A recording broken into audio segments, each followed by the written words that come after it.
There's a kind of loneliness that doesn't come from being alone. It comes from being surrounded by people, by conversations, by noise, and still feeling like you're speaking a language no one else understands. Not because you're strange, not because you're dramatic, but because something inside you is tuned differently. You try to explain your thoughts, and people nod, but don't really get it. You describe your emotions, and they respond with cliches or silence, or worse, distraction. You stop trying after a while. You become quieter, more careful, not out of fear, but out of exhaustion. And slowly, invisibly, a gap forms, not between you and the world, but between who you are inside and the version of you that can safely exist outside. Carl Jung knew this pain. He didn't call it loneliness.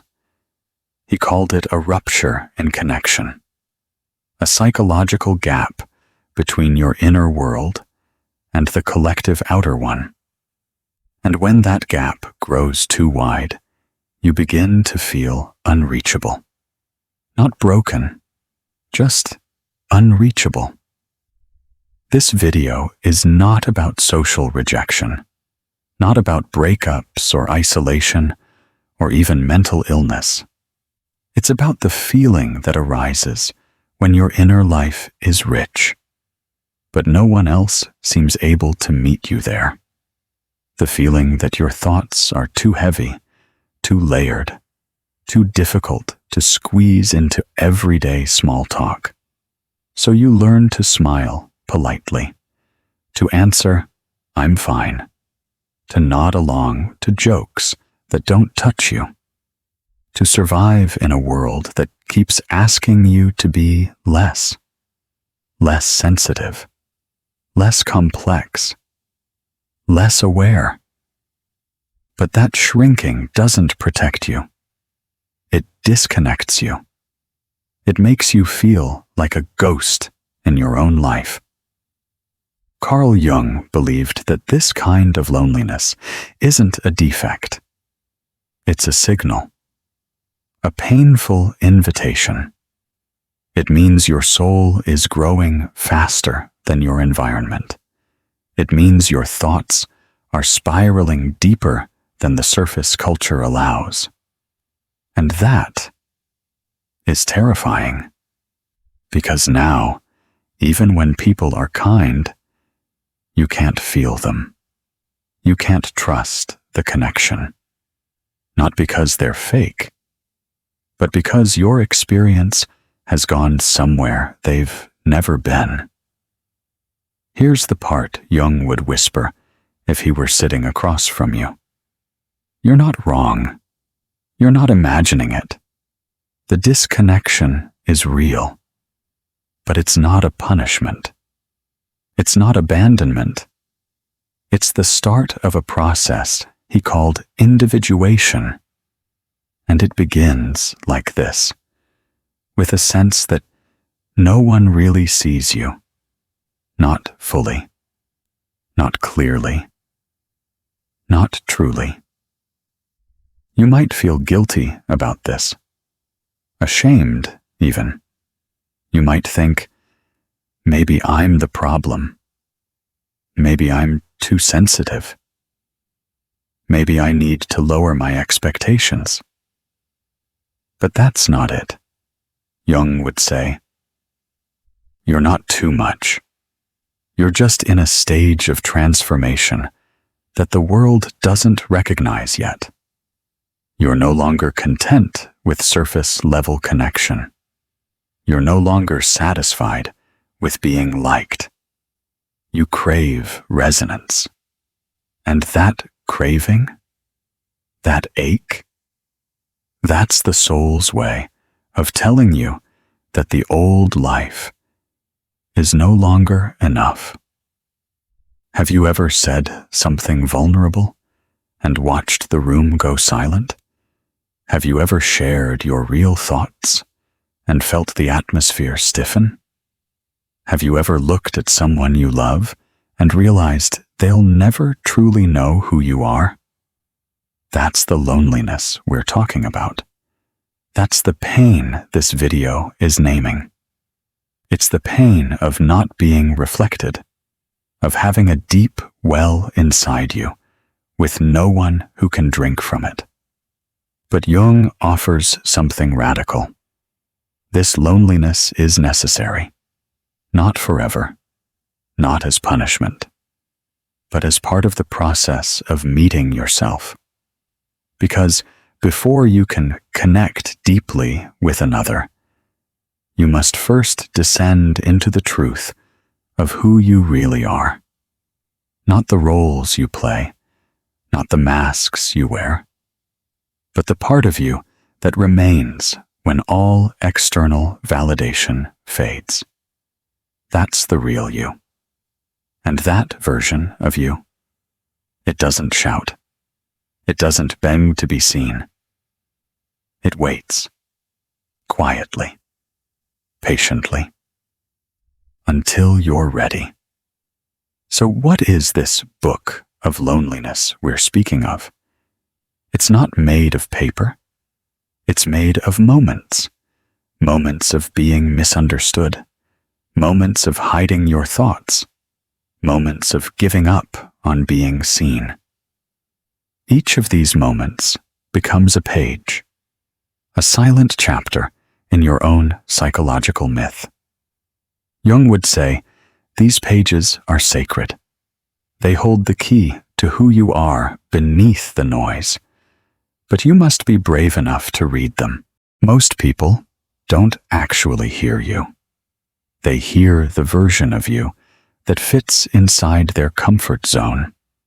They translate your words through their filters, their fears, their biases. So even when you speak the truth, what they receive is something smaller, something easier to digest. Carl Jung called this projection. It's the mind's way of filling in the blanks, assigning meanings, and shaping others to fit its own limited understanding. So when you try to explain who you are, you're often not heard. You're interpreted. You say, I feel disconnected. They hear, I'm being dramatic. You say, I need time alone. They hear, I'm angry at you. You say, I think differently. They hear, you think you're better than me. The deeper your thoughts, the more distorted they become in the minds of people who haven't met themselves yet. And that distortion? It doesn't just frustrate you, it isolates you. Jung believed that until a person confronts their own unconscious mind, they cannot truly perceive another human being. All they can see is a reflection of themselves, their desires, their wounds, their shadows. So even love becomes a mirror. Even friendship becomes a projection. You begin to notice it everywhere. How often people misread your silence, your tone, your intentions. You try to correct them. You try to explain. But it's like trying to describe color to someone who's never seen light. This isn't arrogance. It's reality. There's a level of inner experience that cannot be shared until both souls have walked through their own darkness. And most people haven't. Most people are still running from themselves. They use noise, work, distraction, and superficial relationships to stay away from the one place they fear most: themselves. But you? You stopped running. Not by choice, maybe, but because the pain of pretending finally outweighed the pain of being alone. You began to see how shallow connection drains you, how forced conversations exhaust you, how company can feel more suffocating than solitude. You realized you weren't lonely for people. You were lonely for resonance, the kind of resonance that doesn't need translation, the kind that hears the unspoken, the kind that sees beyond performance. And that kind of connection, it only happens when two people have both faced their own shadows, when they've sat in silence, not to escape, but to understand, when they've stripped away their need to be liked and replaced it with a commitment to being real. Jung called this process individuation, and he warned, the more you individuate, the more isolated you may feel, because society doesn't reward depth. It rewards similarity. It rewards the predictable, the agreeable, the easy. But individuation, it makes you unpredictable. It makes you question things others accept. It makes you remember parts of yourself that never fit in to begin with. And the cost of that is often misunderstanding, sometimes mockery, sometimes total disconnection from people you once loved. Because when you stop playing a role, you stop making others comfortable. And many relationships are built on mutual illusions, not truth. You don't speak just to speak anymore. You speak to connect. You listen for something beneath the surface. And when it's not there, you withdraw. Not to punish, but to protect what little energy you have left. This is not weakness. It's a sacred boundary. Jung believed that the inner self must be protected like a flame. And in a world full of wind, that flame can only grow in stillness, in solitude, in self-trust. So when you find yourself lying awake at night, wondering why no one really gets you, it's not because you're unlovable. It's because you're no longer available to be misunderstood. There's grief in this, yes, but also clarity. Because the less you are understood by others, the more you begin to understand yourself. Not as a social persona, not as someone molded by approval, but as a soul with its own rhythm, its own mythology, its own inner world. And that world, it was never meant to be fully translated. It was meant to be honored.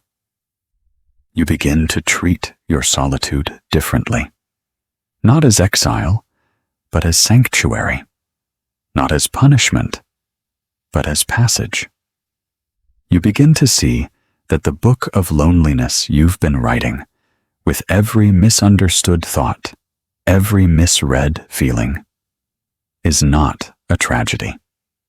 It's a scripture, each chapter carved in silence, each sentence inked in truth, each page bringing you closer to a version of yourself that no longer needs to be understood, only accepted. And it's in that acceptance, quiet, private, wordless, that you finally start to feel whole. You no longer chase explanation. You no longer beg to be heard. Something inside you shifts from needing to be understood to simply being. But that doesn't mean the pain disappears. There are days when it's sharp, when a single conversation reminds you of how far you've drifted. You listen, you smile, but inside, you're elsewhere. In a deeper place, the other person doesn't even know exists. This is when the loneliness becomes a weight. Not the absence of people, but the absence of witnessing. Because even when you're with someone, you can feel the gap. Jung described this space as the collective unconscious, a shared psychological blueprint where symbols, archetypes, and patterns move beneath the surface.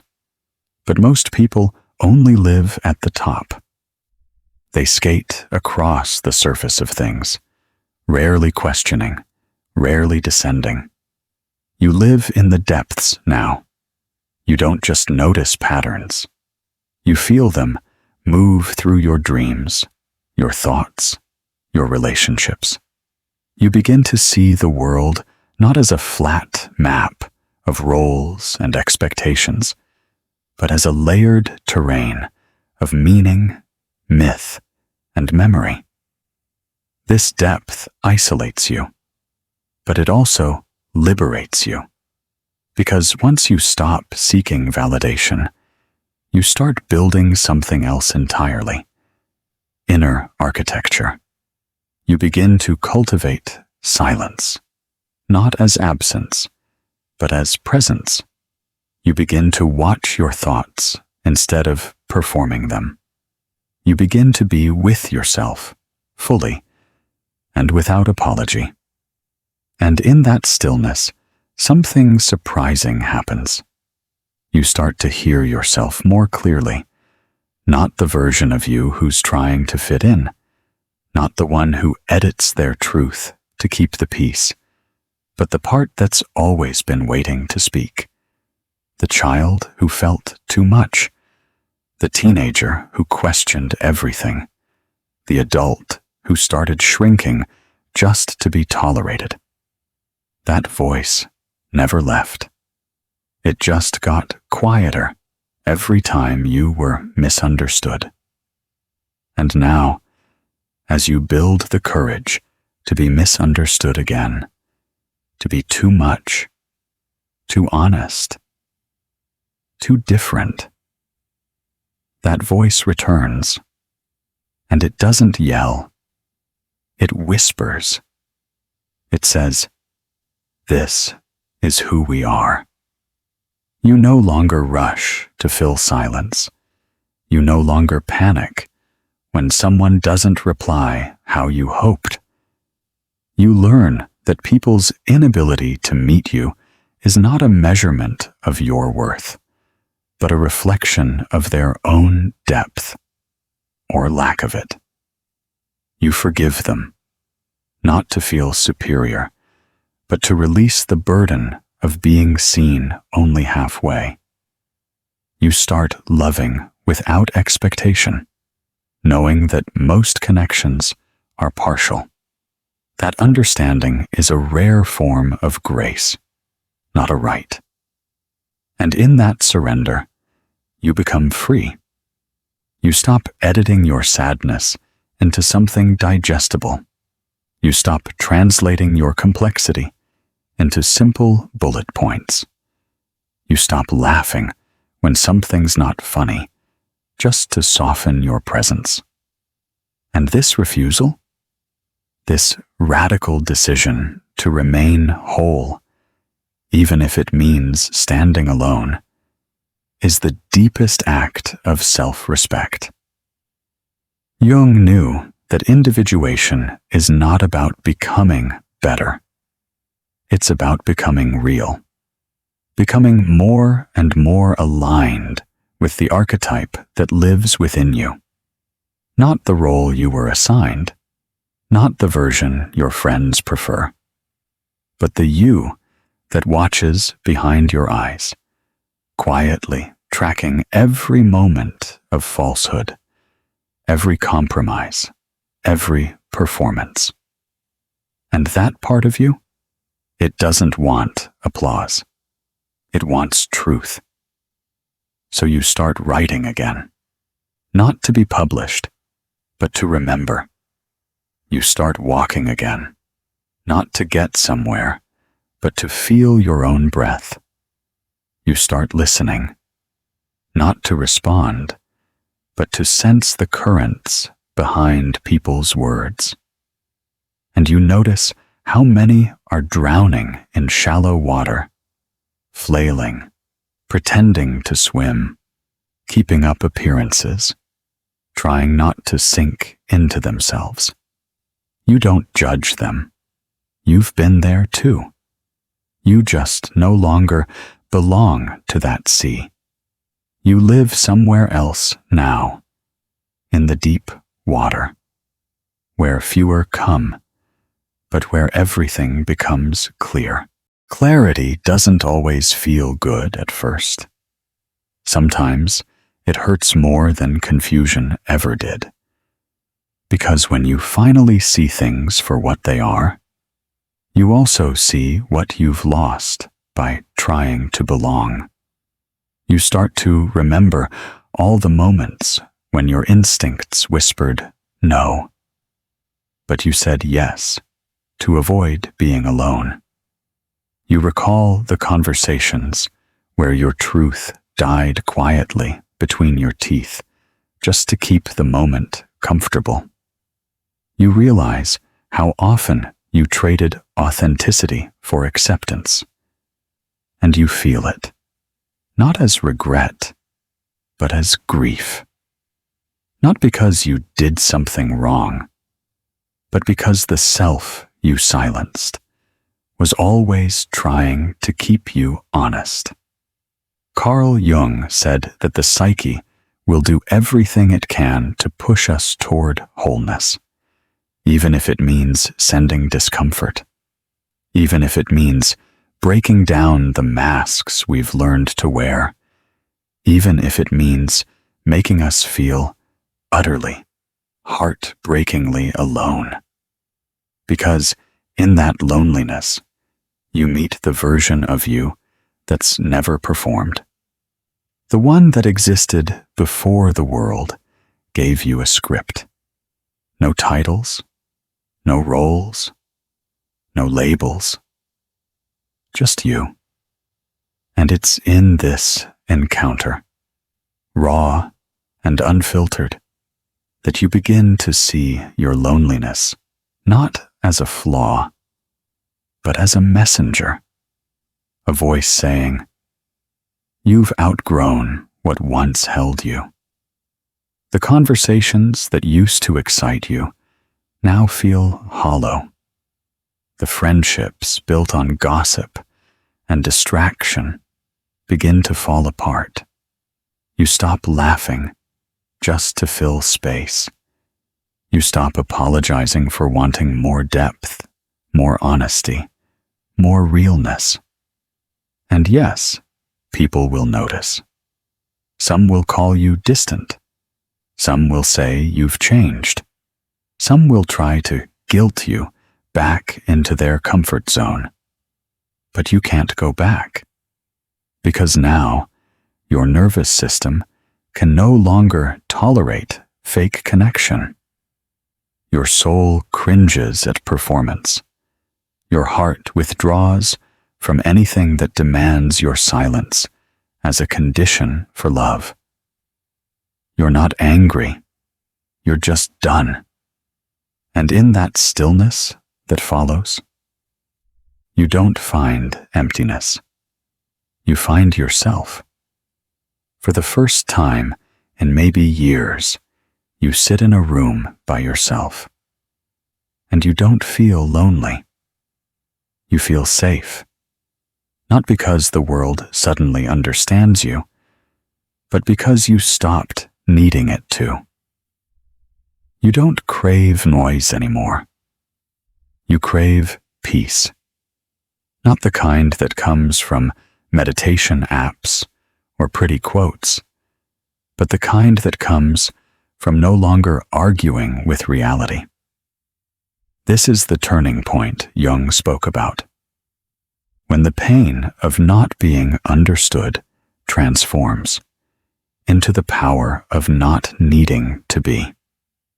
You begin to carry yourself differently. There's less urgency, less proving, less chasing.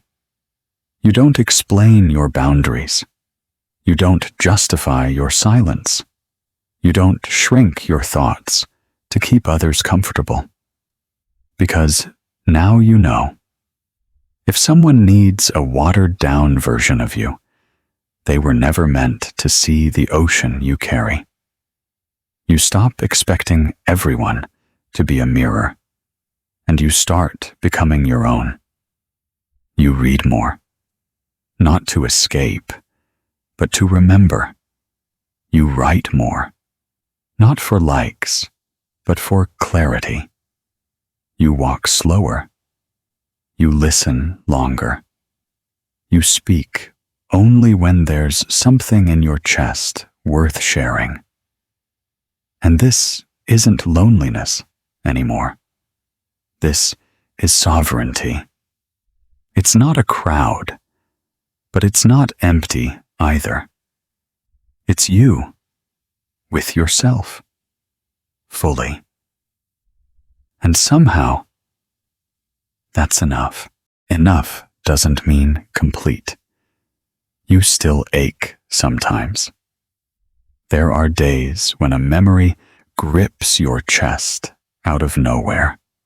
A time when someone looked past you, laughed at something you held sacred, dismissed a feeling you were brave enough to share. That sting doesn't vanish. It matures.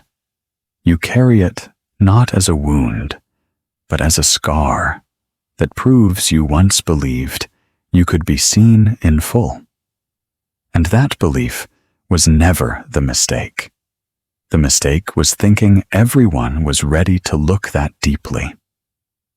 Carl Jung said that most people live in fragments, tiny roles, conditioned responses. They act out scripts written by their upbringing, their fears, their unhealed traumas.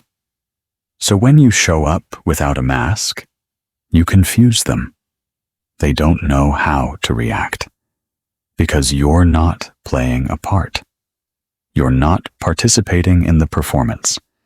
You've stepped off the stage, and now you're speaking a truth their nervous system has never felt safe enough to touch.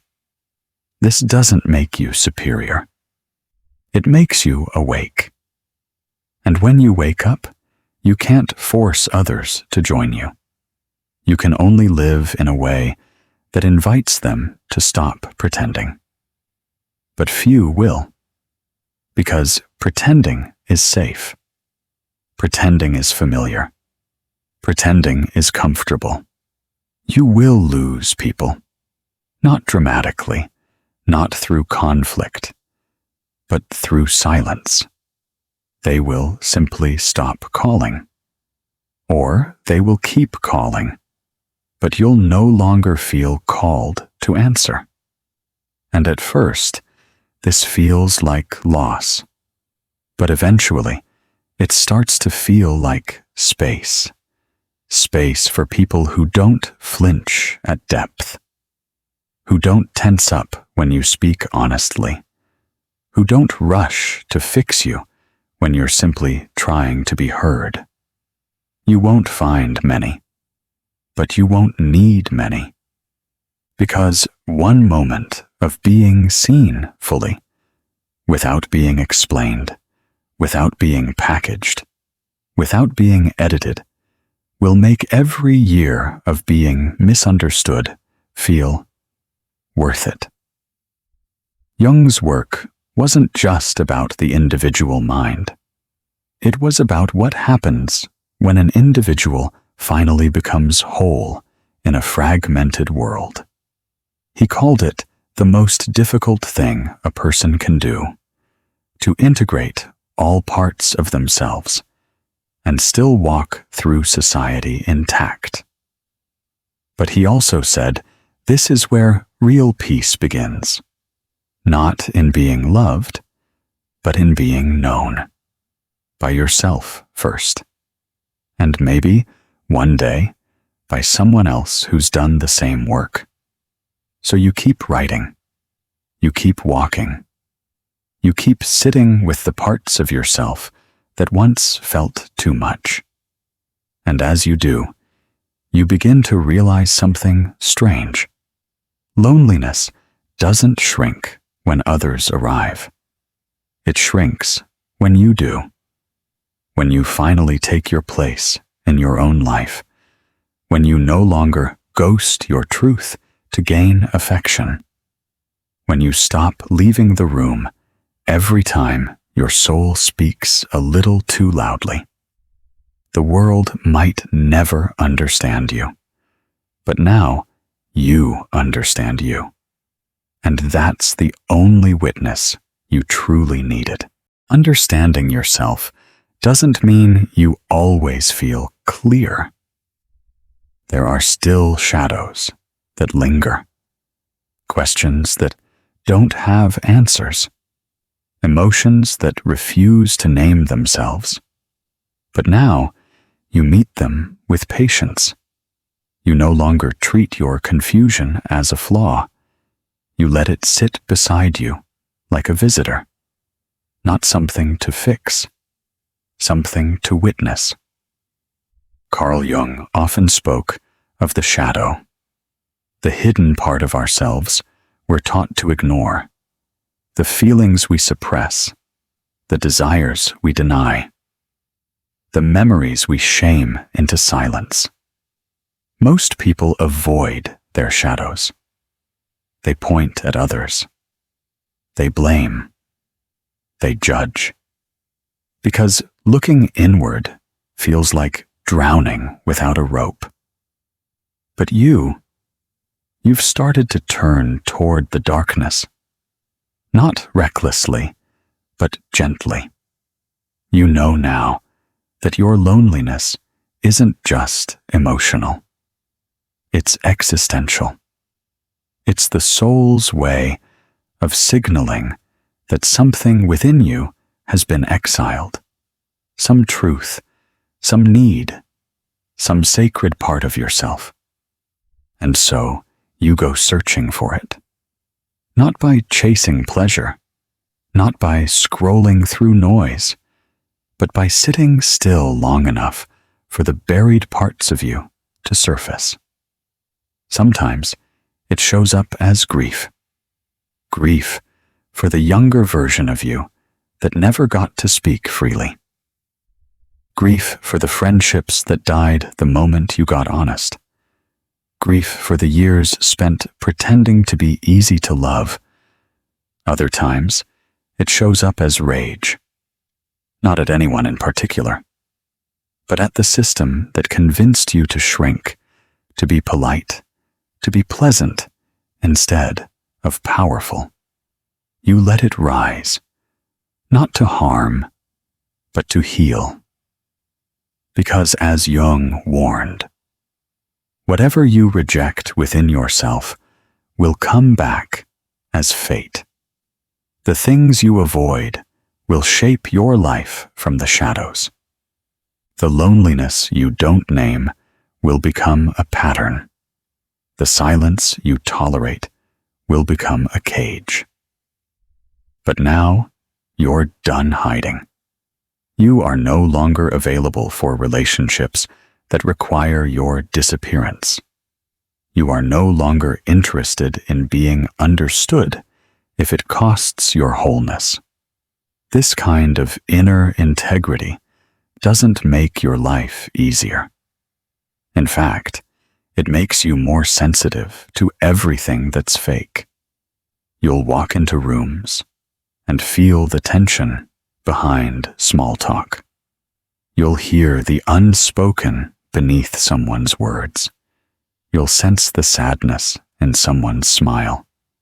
You're tuned differently now because you've become real. And realness is rare, but it's also magnetic. Slowly, subtly, quietly, you start to attract others who carry the same weight. They don't always look like you. They don't always speak like you, but you'll recognize the softness in their eyes, the absence of performance, the presence of truth. You won't need to explain yourself. You won't need to hide your intensity. You'll simply exist, and they'll exist too. And somehow, that will be enough. These are not loud connections. They don't announce themselves.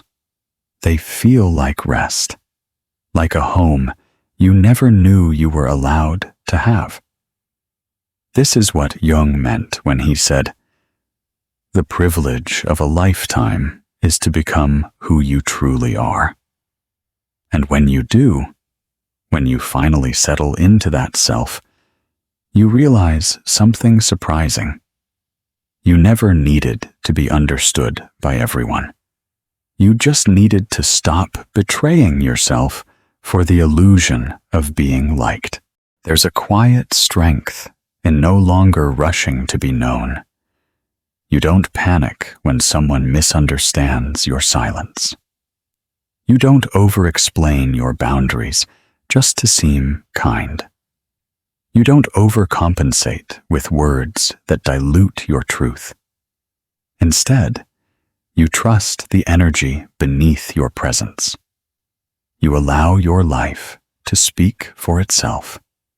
And for once, that's enough. Carl Jung believed that the journey toward individuation, toward becoming your whole self, is not about finding an audience. It's about finding alignment, not with society, but with your own soul. Because once you stop living for others' perceptions, you start discovering your own rhythm. You start waking up slowly, not to chase productivity, but to protect your peace. You move through your day with a kind of inner spaciousness, a subtle confidence that doesn't need to perform. The outside world doesn't always notice this shift, but inside, everything is different. You begin to hear your own intuition clearly, not the voice shaped by fear or guilt, but the quiet knowing that lives underneath it all. That voice doesn't demand anything from you. It just reminds you of who you were before the world told you who to be, of what feels right, even when no one agrees, of the people who make you feel full, and the ones who leave you emotionally empty. You listen, not because it's easy, but because not listening has cost you too much. There's no rush to prove anymore, no craving for praise, no desperation to be chosen. You've chosen yourself, and that changes everything. It doesn't make life effortless. You still face resistance. You still feel longing, but now you face it with open eyes. You no longer beg for love that requires your silence. You no longer tolerate conversations that leave you feeling unseen. You no longer participate in dynamics where understanding is a transaction, not a mutual act of witnessing. The loneliness still visits you sometimes, especially in moments where you remember what you used to settle for. The old friendships, the hollow jokes, the emotional crumbs you called connection. But now you greet that loneliness with tenderness, because it no longer signals lack. It signals growth. You've outgrown the small rooms. You've outgrown the shallow waters. You've outgrown being explained away. And in that growth, you start to write a new kind of chapter. Not just a record of being misunderstood, but a record of finally understanding yourself so deeply, so unshakably, that no one else's misunderstanding can touch you.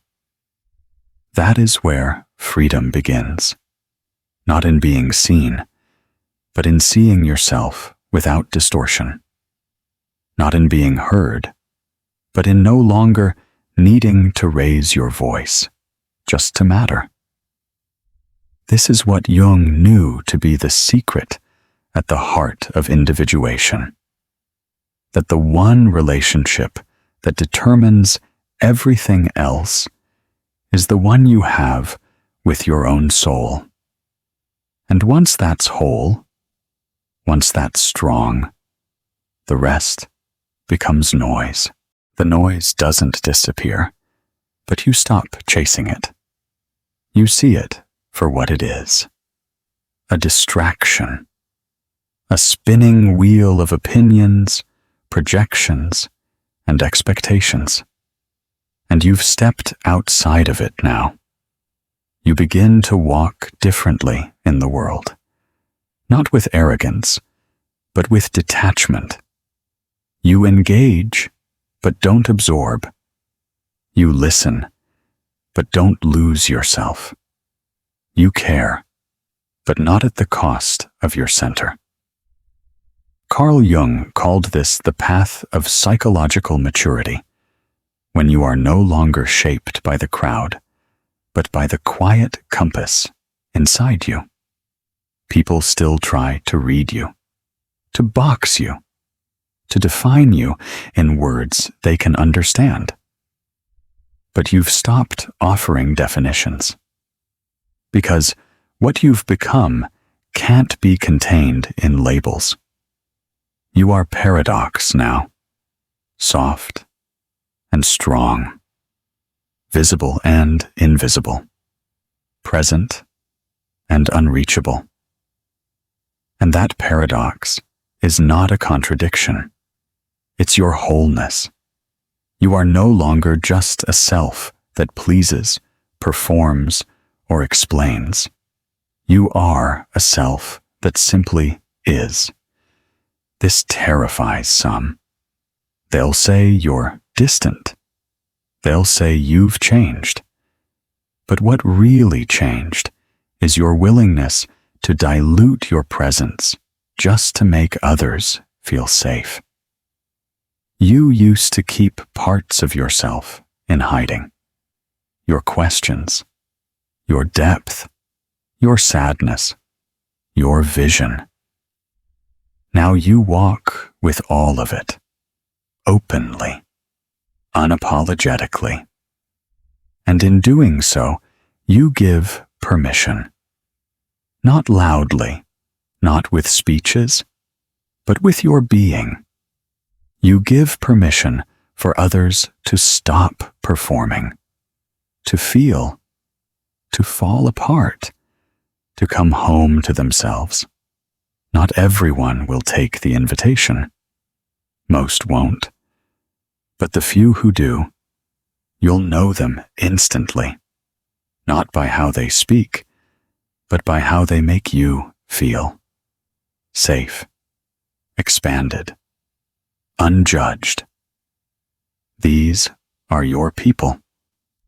Not because they understand every word, but because they've walked through their own fire, and they recognize the smoke in your eyes. You don't need constant validation from them, just presence, just truth. It might be one person, it might be none, but you'll stop needing a crowd to feel complete, because completeness is no longer something you seek outside. It's something you protect inside. You realize now why so many never make it to this place. Because to arrive here, you have to walk through heartbreak. You have to let people go. You have to disappoint the versions of yourself you built for survival. You have to admit that you were never really seen, only mirrored. And that truth burns. But it also sets you free. This freedom isn't loud. It doesn't come with fireworks or applause. It arrives quietly, in the stillness of your own mind, in the way your body softens when you no longer feel the need to prove anything, in the way you sit alone, and instead of feeling abandoned, you feel sacred. That's what no one tells you about healing. It makes you lonelier at first, because the higher you rise in your own awareness, the fewer people can meet you there. But eventually, you realize you were never meant to be met by many, only by a few. And most importantly, by yourself. You begin to see solitude not as the absence of company, but as the presence of space. Space to feel your feelings fully. Space to think without interruption. Space to remember who you were before the world asked you to edit yourself. And within that space, something else emerges. Not sadness, not bitterness, but peace. A kind of peace that doesn't depend on circumstances. A peace that's not fragile, not something others can take from you just by leaving. It's a peace that grows from the inside out, because it's built on truth. Jung believed that truth, when fully integrated, brings a kind of psychic stillness. The noise fades. The war between your inner world and the outside world quiets. You stop fighting to be seen. You start seeing. You notice how much of the world runs on unconscious patterns, reactions, projections, inherited beliefs. And while others are swept up in the current, you stand still in the river, watching it flow past. You don't need to control it anymore. You don't need to shout over it. You just remain. There is power in that, in becoming unshakable, not through force, but through presence. You don't chase closure. You don't beg for understanding. You allow people to misunderstand you because their version of you lives in their mind, not yours. You protect your truth without the need to broadcast it. There is a quiet dignity in walking away from conversations that require you to shrink. You no longer need to convince anyone of who you are. You've met yourself, and that is evidence enough. People who haven't done that work will always try to collapse you into something smaller. Not because they hate you, but because your fullness reminds them of their own fragmentation. You become a mirror they're not ready to look into. And so they call you distant, detached, cold. But you're not cold. You're clear. You're no longer emotionally available to dynamics that drain you. You're no longer willing to betray your integrity just to keep the peace. You're no longer interested in fitting into places that were never built to hold you. Because you understand now, being misunderstood is a small price to pay for being whole. This wholeness is not perfection. It's not confidence. It's not control. It's acceptance. Radical, fierce, quiet acceptance of your past, your wounds, your longing, your power, your contradictions. You accept them all. You carry them not as burdens, but as symbols, evidence of a life deeply lived. Carl Jung once said, "Loneliness does not come from being alone, but from being unable to communicate the things that seem important." But he also believed that beyond loneliness is individuation, a kind of union with the self so complete you stop seeking wholeness in the eyes of others.